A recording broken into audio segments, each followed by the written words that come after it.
I'm Amy Odell. I'm the editor of Cosmopolitan.com, and I am so excited to be hosting the first ever Cosmo Book Club. We are going to talk about the phenom that is After by Anna Todd, who is wonderful and who I have the pleasure of interviewing in September. I'm so thrilled that she's calling today to chat with you. I'm here with Elisa Benson, our social media manager. She will be reading your tweets throughout the night. So tweet us at Cosmopolitan with the hashtag CosmoAfter.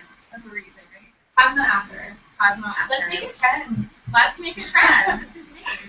I also have Eva Barker, our sex and relationships editor, and After Superman. And Tess Coleman, our wonderful editorial assistant, and also After Superman. And calling in from Austin is Anna Todd.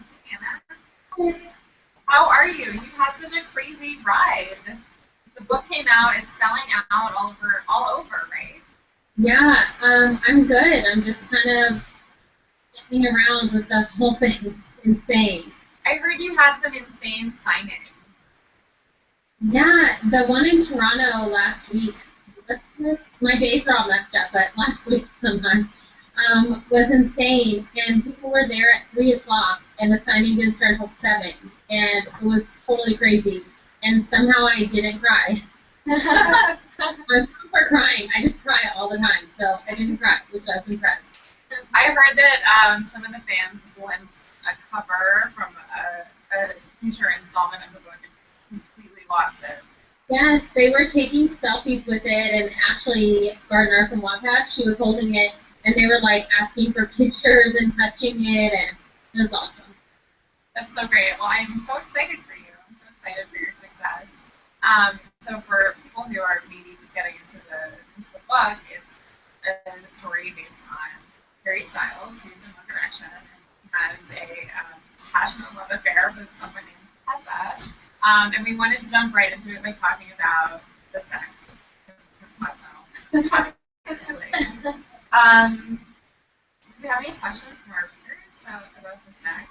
We have a ton of questions coming in, and actually people aren't asking so much about the sex, which I feel like that's what we're interested in. We're going to have to take them off. Yeah. Can I just say that I actually think that a big turn on for a lot of women reading it might be that like 90% of this book is yeah. There's so much foreplay in this book, and the actual sex doesn't come until later, but I think that really, appeals to women.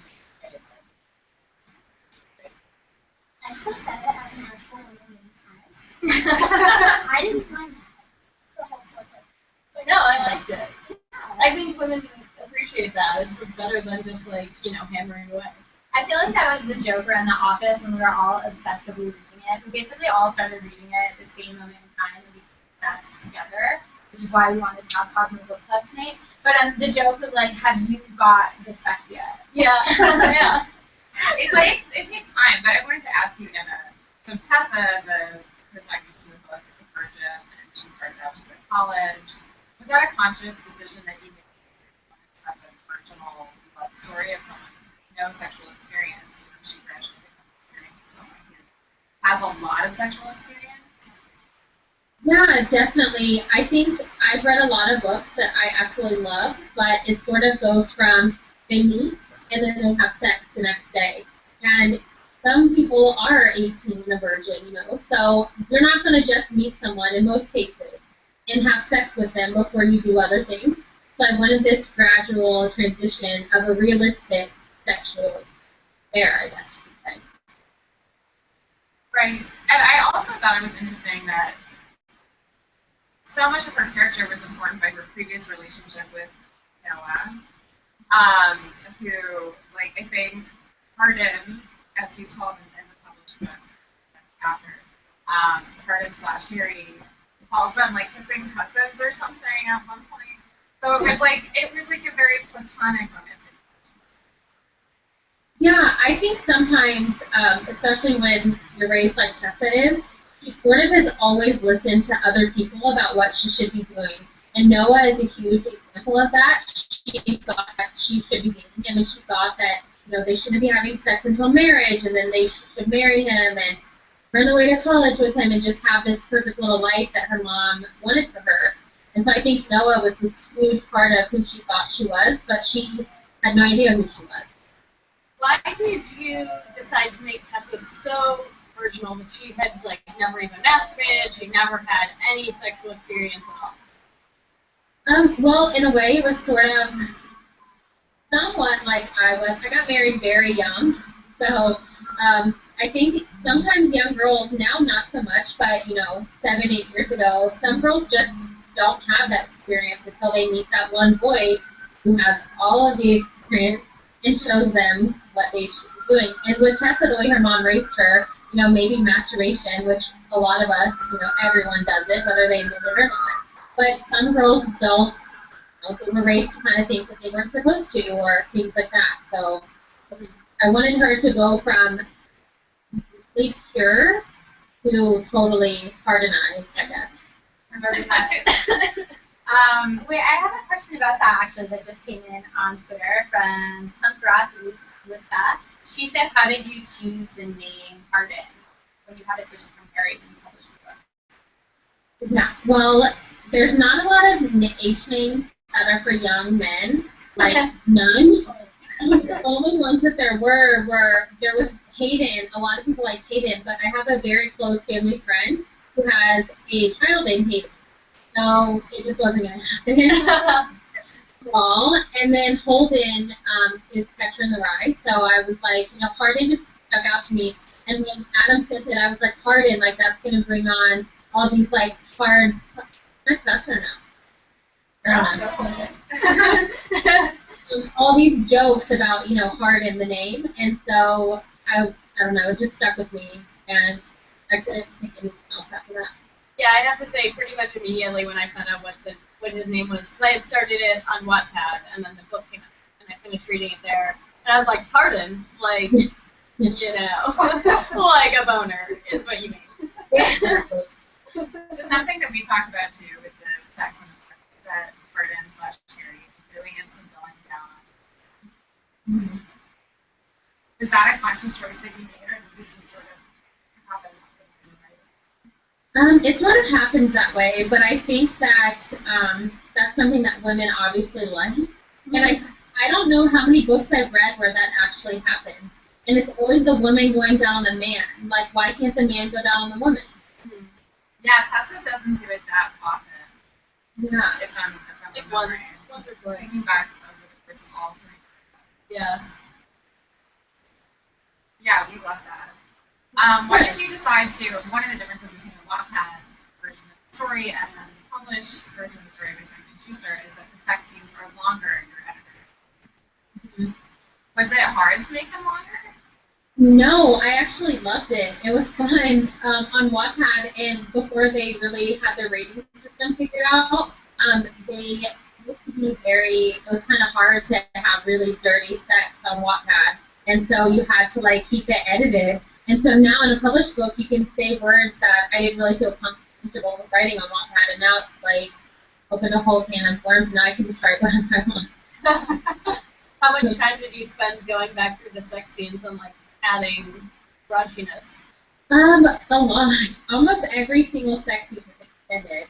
Literally, like everyone. And Adam Wilson, he's probably not watching this, but if he was, he would be laughing because he's the one. He encourages it every time. He's like, people want more sex. We need more sex. So. It's true. That's I mean, look at cliches. Look at this. I mean, that's what yeah. Do we have any more tweets from readers? We have a ton of tweets from readers.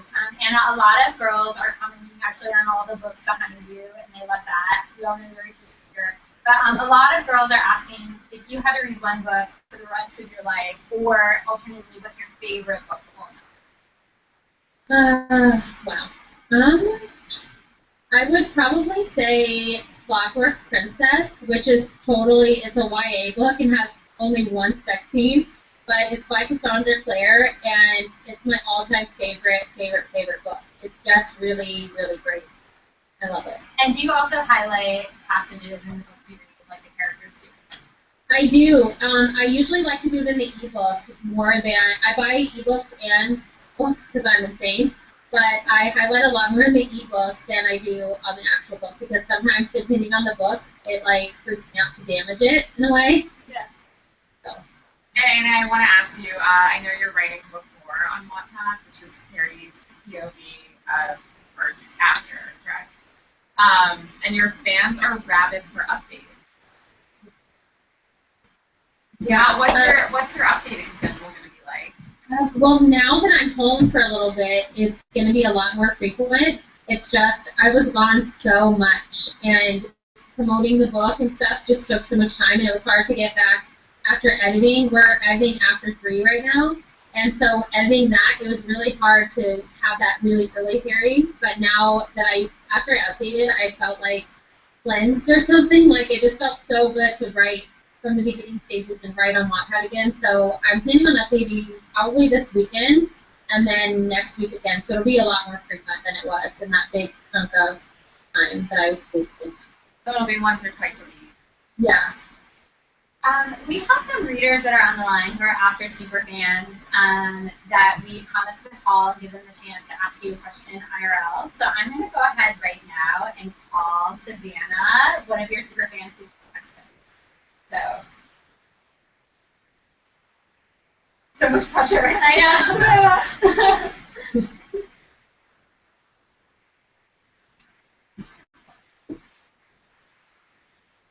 Hello?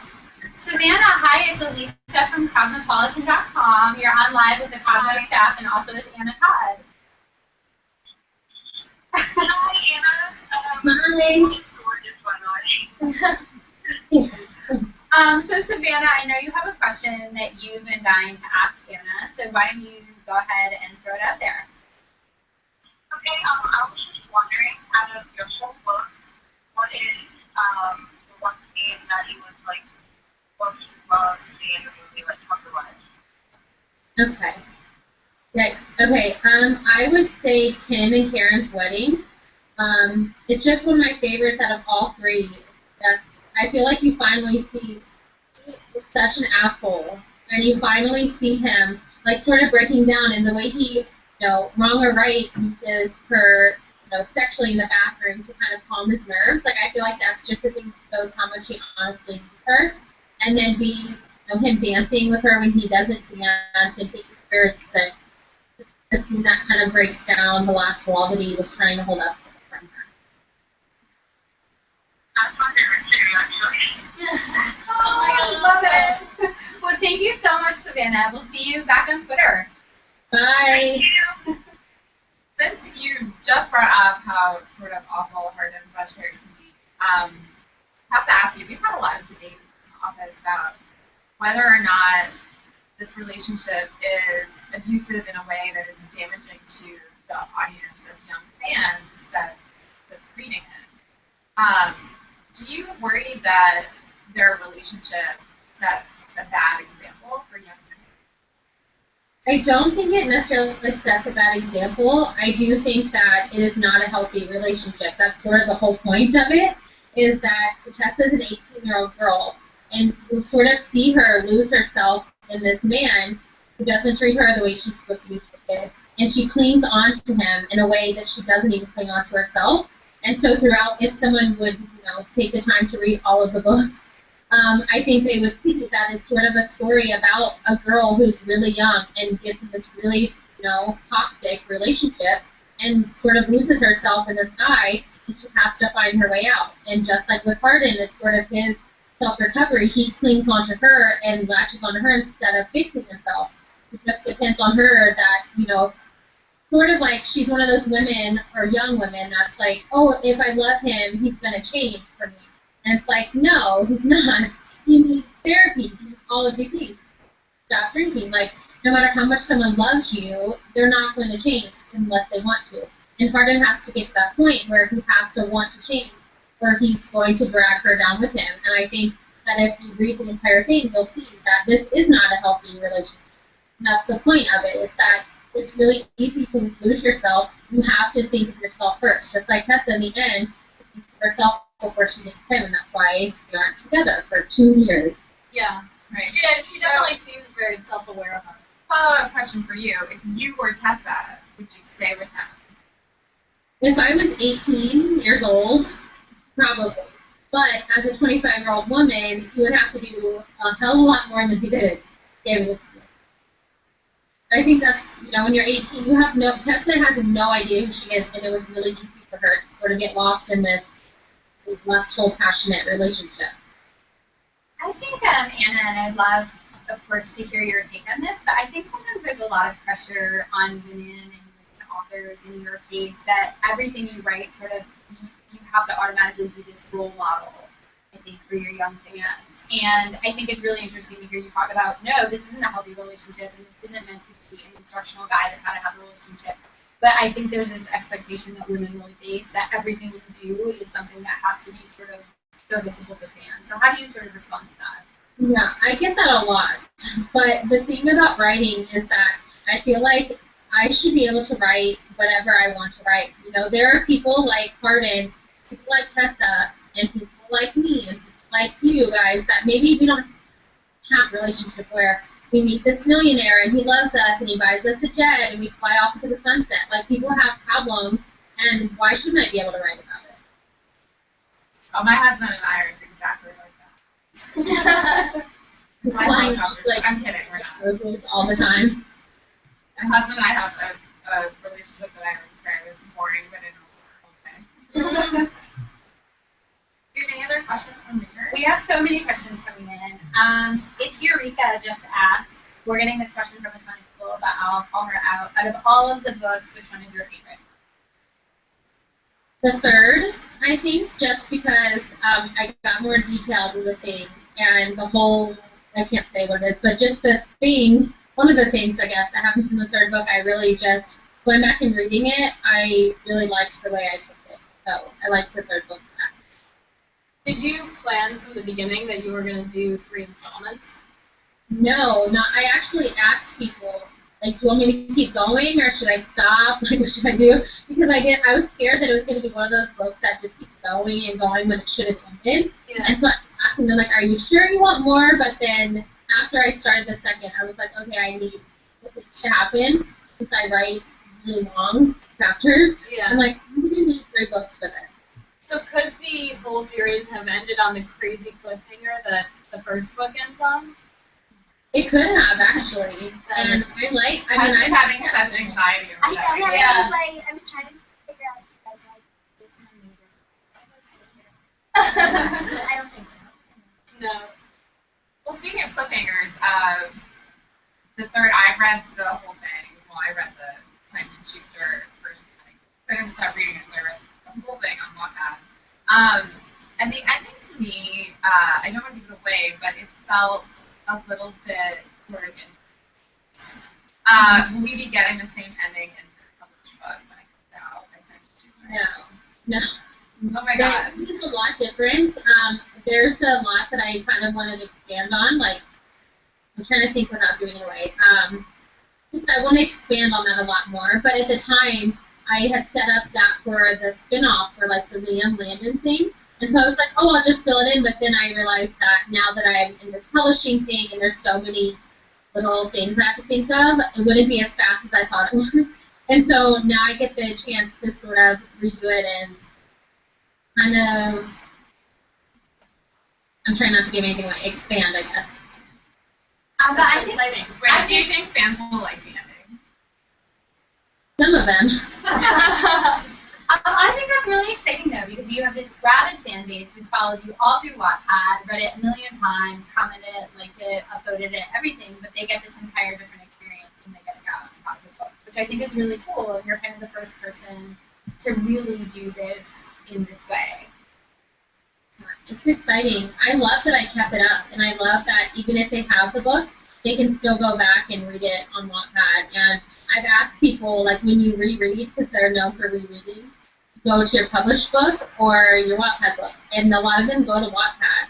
And then there's some of them who are, crossing out Hardin and writing Harry on every Oh my god! Commenting, because on Wattpad they're so used to saying what they think after the stuff, after the line, so they'll go and write in the margin. And so I was joking that we should have had, like, a margin for comments in the published book. Yeah.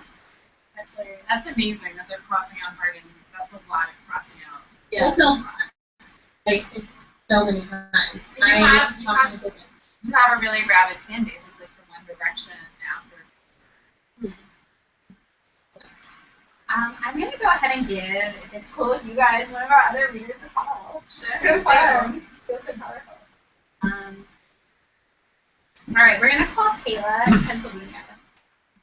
Kayla, if you're watching, pick up your phone.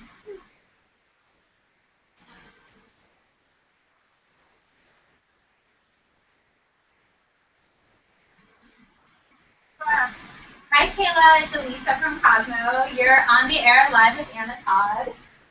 Hi, Anna. Hi, everyone. Hi. Hi. Hey, girl.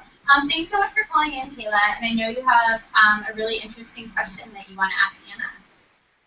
Yeah, I thought so easy, like, contract how treatment or book or just kind of character off of now. What? Could you hear that? So I think the question is, do the characters in the book, are they supposed to be like what One Direction is in real life? No, not at all. If you read the book, I think you would definitely know that. It was just a basis for appearance. And I loved One Direction, I loved reading fan fiction, but obviously they're not college students, and obviously Harry Styles is not dating Tessa Young, and Harry Styles is not, in college. They're nothing, personalities are nothing like them. It's just their appearance and name. As a fan fiction is, it's nothing to do with actual real life. Right. And so when you started writing Anna, you were thinking it was really just I'm using these names and it's a basis for my own story. There was no real inspiration. Yeah, it just looks and, personality. Every fan fiction, every One Direction fan fiction especially that I read, none of them use their actual personalities. It's all just a character, and it's a fun way to use something that we love to create our own story. I just have to say, though, I do think Harry Styles is probably the rebel of that bunch. I think that's pretty accurate. I don't know, he just seems like... I don't know enough about any of them except Harry Styles. Now I'm going to get a bunch of grief. Harry is literally the sweetest, silliest thing. Have you So met it's him? funny when people ask, is he based off Harry Styles? And I'm like, no, if you just Google Harry Styles, you'll see that Hardin is literally the exact opposite of Harry Styles. All right, thanks, Kayla. Talk to you later. Take care. Bye-bye. Bye. Have you heard from One Direction? No. I think their management is tight enough where they're never going to be able to think about it. I think they will once, dare I say it, they're not as popular. Or once you blow up. You're blowing up now. Don't say that. I'm sorry. I'm just thinking back. Have you ever met any we were of them? NSYNC fans, Backstreet Boys fans. Yeah. No, I do think that's really interesting, though, Anna, because I know you've had some hate from, One Direction fans about, you haven't been portraying them in the right way, but, you're, a huge One Direction fan, and you love them.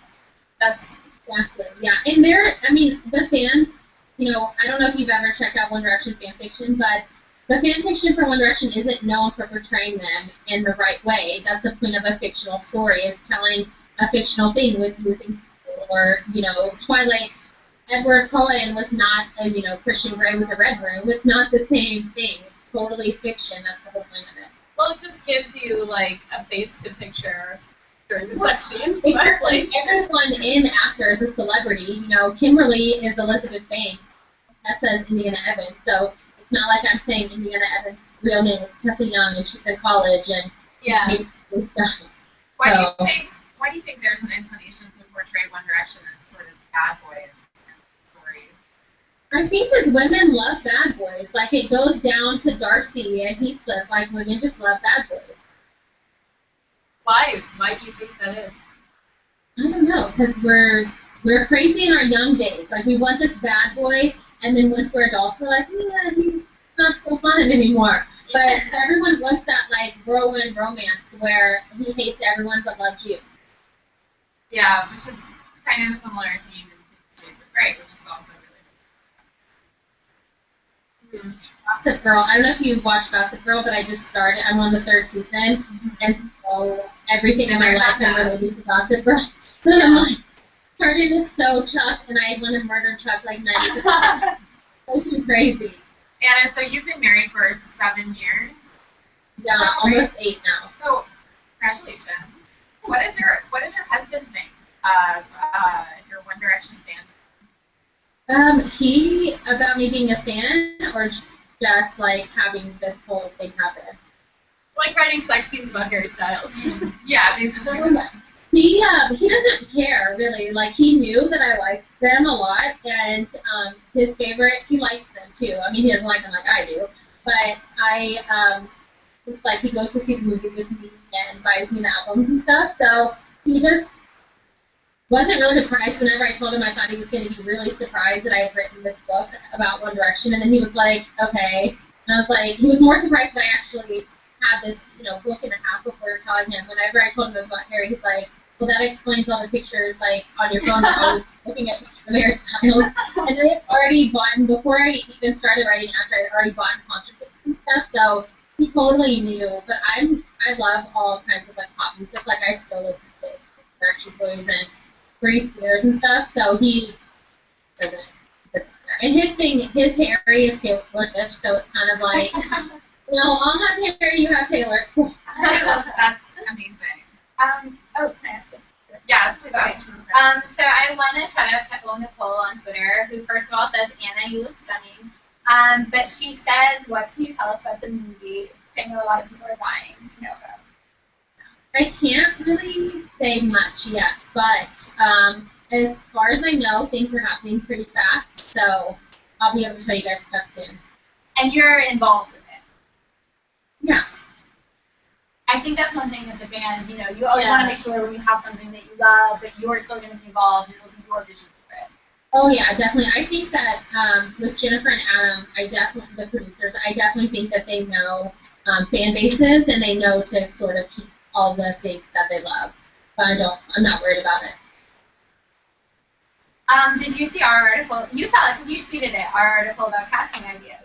Yes. Yeah. Did you agree with any of them? Yeah, I did, except for Indiana Evans. Like, I cannot picture anyone except for Tessa as her. Like, I don't know why. I just can't. But I definitely loved it, and a lot of people were tweeting their ideas and stuff, so that was a lot of fun. Casting's like my favorite thing, but I'm also terrified, but excited. Do you get a say in that? I'm not really sure. Like, I know, I'm trying to think of what I can say. Yeah, I'll just say yeah. Okay. Good. Someone just tweeted in all caps, we always want more sex, hashtag Cosmo after. Love it. What else can you tell us about before? Because I think your band, that's sort of the next thing. Yeah, I think I can say that it's sort of, we didn't see Varden's point or Harry's point of view until the end of the first book, and a lot of people were freaking out because it's not in the published version, but his point of view starts with the second book, and he's in it from then on. But I sort of just wanted to give a glimpse of what he's thinking, when they first met, and the first time they kissed, and the first time the thing is, what I'm talking about. Yeah. During all that stuff, we didn't get to see what he was thinking. So you can either hate him, absolutely want to murder him, or kind of get where he's coming from because, he's an asshole. But, some assholes, not all, but some assholes have a reason why they are the way they are. And they just have to stop being assholes and get their shit together. So it's sort of just his thought process through the whole thing is really fun to write. Any surprises the fans can expect plot-wise? Yeah, there are some differences. Since some things were changed in the published book, I can change some things. And I'm adding in things that weren't mentioned ever in the Wattpad version or that, because there were a lot of times where, since I had no experience writing, I would skip time in a really odd way. Use that for my advantage and add in scenes that they haven't seen before and add in dialogue and so That's so exciting. Yeah. I'm excited. Any last questions from our audience? So many Before we questions. say goodbye. I think this is an interesting one from @Heartbreak Girls, love that Twitter handle, that says, Anna, which scene out of all 3 books is the most difficult to write? I don't know if I can say. Can I give I don't know what to say about it. But yeah, maybe just just say it. focus on one from like the first So book. you don't give away spoilers. Oh, the first book. I think the first sex scene, actual sex, I think was because I read a lot of books, like I'm sure you have too, where even if the girl's a virgin, the sex is like magnificent and it's like the best thing that's ever happened to her. And you know, if you're not, you know that it's not necessarily like that.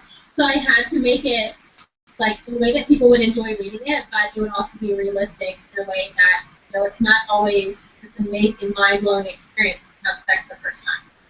And there is an emotional thing afterwards that, if depending on you know who you're having sex with, there's this emotional thing after that I wanted to make sure I conveyed in a way that was like honest and realistic. It was kind of hard. Yeah, absolutely.